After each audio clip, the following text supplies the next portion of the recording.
So parating na ako ng BGC kanina pa. Taxi sa 330. Maayos naman yung sundo, so hiningi ko ng 400. Naglakad ako ng Kalayaan punta doon, nagpagupit ako, so at least hindi bilog na bilog yung ulo ko. Ngayon may korte ng konti, so ngayon para naglalakad ako balik ng BGC malapit sa condo ko. Kadalasan kasi pag dumarating ako, kadalasan sa gabi, so mga 12 midnight or 1 AM. So kadalasan pag dumarating ako dito, kumakain ako lagi. Hindi naman sa dahil sa gutom ako, kasi kumakain ako kasi kagaya na siguro minsan sa Jollibee. Ayan. So ngayon pupuntahan natin yung lagi kong kinakain, Mami, and basta papakita ko sa inyo pagdating ko doon.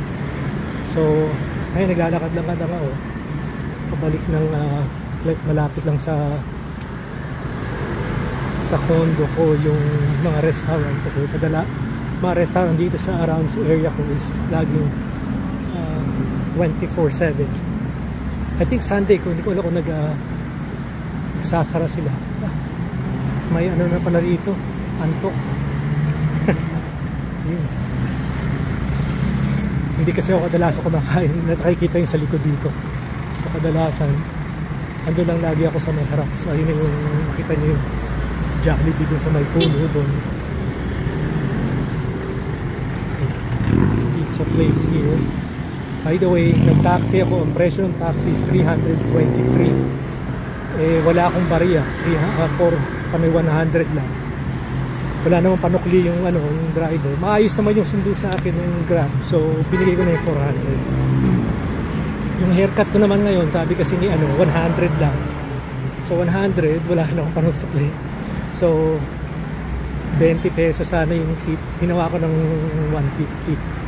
So ito yung Jollibee. So ito yung intersection. Ayan yung St. Luke's Medical Hospital. Ito intersection. Ayun yung condo ko, yung yellow na yan. So ngayon, ano ba kinakainan ko lagi ito yung marating ako? Chowking. So I know supposed to be a diet, kaso Pilipinas tayo, so maghihintay na yung Chowking, yung carnivore. Ngayon panay carbs naman tayo. Carb diet. So pasok muna ako, then we'll go from there. Pakita ko sa inyo in order.